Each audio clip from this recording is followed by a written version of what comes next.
ஆண்டவரும் அருமை இரட்சகருமாகிய இயேசுவி நாமத்தினால இந்த புதிய நாளுக்காக நான் தேவனை ஸ்தோத்தரிக்கிறேன். கர்த்தர் உங்களை ஆசீர்வதிப்பாராக.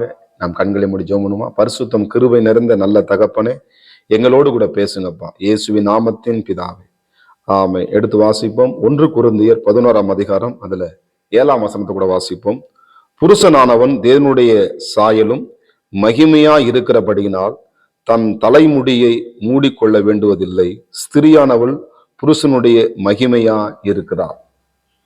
அழமையா தேவ பிள்ளைகளை, இன்றைக்கு எழுதப்பட்டிருக்கிறது இந்த இடத்துல புருஷன் என்ன பண்ணனா எப்படி இருக்கா, தேவனுடைய சாயலா இருக்கு. அப்ப பெண்ணு சாயல் கிடையாது, அவளும் தேவனுடைய. ஆமா, அவர் தான், ஆண்டவர் தான் என்ன பண்ணாரு, அந்த ஆதாமுடைய விழா எலும்பு எடுத்து ஆண்டவர் ஏவாளை என்ன பண்ணார். 2 பேர் முக்கியமான நபர் தான். சோத்திரம். ஒருவருக்கு இறைச்ச ஒரு ஆள் கிடையாது. ஆண்டவர் என்ன பண்ண அழகாக என்ன பண்ணார், குடும்பத்துல உங்களுக்கு ஏற்ற துணையை ஆண்டவர் கொடுத்து இருக்கிறார். ஆனா நிறுத்தப்பட்டிருக்குது, இந்த ஸ்திரீ என்ன பண்றா, 8-9 சொல்லப்படுதுங்க. 8ஆம் வசனம் சொல்ல, புருஷன் ஸ்திரீலிருந்து தோன்றினவன் அல்ல, ஸ்திரியே புருஷனிலிருந்து தேறினவள். புருஷன் ஸ்திரீக்காக சிருஷ்டிக்கப்பட்டவன் அல்ல, ஸ்திரியே புருஷனுக்காக சிருஷ்டிக்கப்பட்டவள். 10ஆம் வசனம், ஆகையால் தூதர்கள் நிமித்தமும் ஸ்திரியானவள் தலையின் மேல் முக்காடிட்டு கொள்ள வேண்டும். 11, ஆகிலும் கர்த்தருக்கு ஸ்திரீ இல்லாமல் புருஷனும் இல்லை, புருஷன் இல்லாமல் ஸ்திரியும் இல்லை. பாருங்க, சோத்திரம். சொன்ன அப்படியே வருது பாருங்க. 2ஆம் வசனம் 12 சொல்லு பாருங்க, ஸ்திரியானவள் புருஷன் இருந்து தோன்றுகிறது போல புருஷனும் ஸ்திரியினிலே தோன்றுகிறான். சகலமும் தேவனால் உண்டாயிருக்கிறது. ஸ்திரியானவள் தேவனை நோக்கி ஜெபம் பண்ணுகையில் தன் தலை முடியை என்னவனும் மூடிக்கொள்ளுமா இருக்கிறது, லட்சணமா இருக்குமோ என்று உங்களுக்குள்ளே நிதானித்துக் கொள்ளுங்கள். புருஷன் மயிரை நீளமாய் வளர்க்கிறது அவனுக்கு கனவனமாய் இருக்கிறது என்றும், 15, ஸ்திரீ தன் மயிரை நீளமாய் வளர்க்கிறது அவளுக்கு மகிமையாய் இருக்கிறது என்றும் சுபாவமே உங்களுக்குள்ளே போதிக்கிறது இல்லையா? தலைமயிர் அவனுக்கு முக்காடு கொடுக்கப்பட்டிருக்கிறதே. இந்த இடத்தை எது சொல்லப்படுதுன்னா, இன்னைக்கு ஆண் பிள்ளைங்க தேவனுடைய மனுஷனை சிருஷ்டிக்கப்பட்ட ஆண் மக்களுக்கு என்ன பண்ணுமா, அதாவது ஆண்கள் என்ன பண்ணுவோம், தலைமுடிய அதை வெட்டணும். இன்னைக்கு பார்த்தீங்கன்னா 2மே ஆப்போசிட்டா இருக்குது. இப்ப பெண்கள் வளர்க்கறதுக்கு போது என்ன பண்றான், இப்ப ஆண்கள் வளர்க்க ஆரம்பிச்சிட்டாங்க. எப்படி லேடிஸ் மாதிரி என்ன பண்ணா முடிய வளர்க்க ஆரம்பிச்சிட்டாங்க. ஸோ இப்போ எல்லா இடத்துலையும் பார்த்தீங்கன்னா இன்னைக்கு லேடிஸாரு ஒரு இடத்துல பார்ப்போம்னா, ஒரு பாஸ் சொன்னாரு, சென்னையில் ஒருத்தர் நிற்கும் பொழுது அது லேடிஸா சென்ஸா தெரியல, திரும்பி பார்த்தா அவர் லேடிஸ் இல்லை, அவர் சென்ஸ். ஏன்னா தலைமுடிய லேடிஸ் மாதிரி நம்ம விட்டுட்டு பின்னாடி கொண்ட போட்டு இருக்காரு, இல்லை ஸ்திரி விட்டுருக்காரு.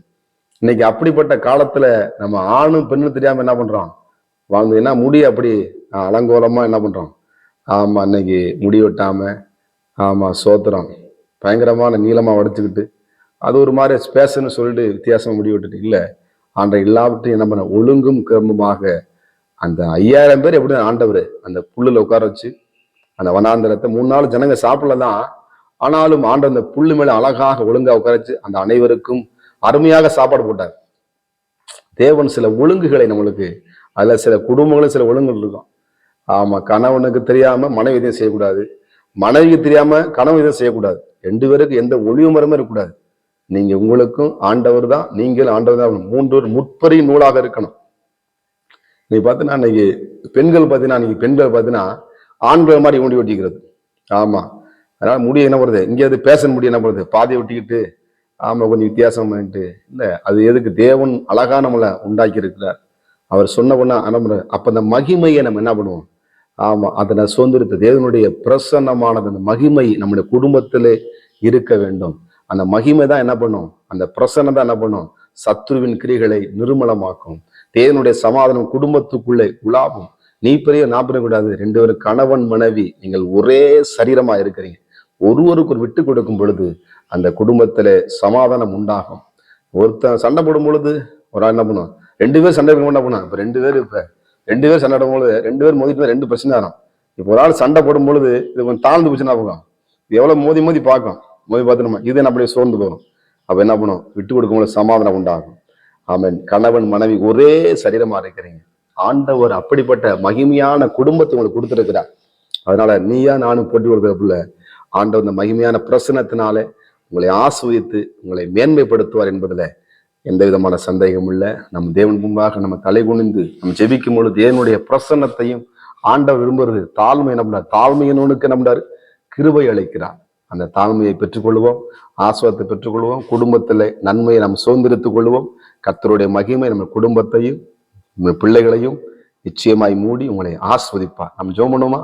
பரிசுத்தம் கிருபை நிறைந்த நல்ல தகப்பனே, நம்முடைய பிள்ளைகளை நீர் ஆசீர்வதிக்க முடியாது நான் ஜெபிக்கிறேன். கர்த்தர் பெரிய காரியங்களை செய்வீராக. இயேசுவின் நாமத்தின் பிதாவே, ஆமென். God bless you. கர்த்தர் உங்களை ஆசீர்வதிப்பாராக.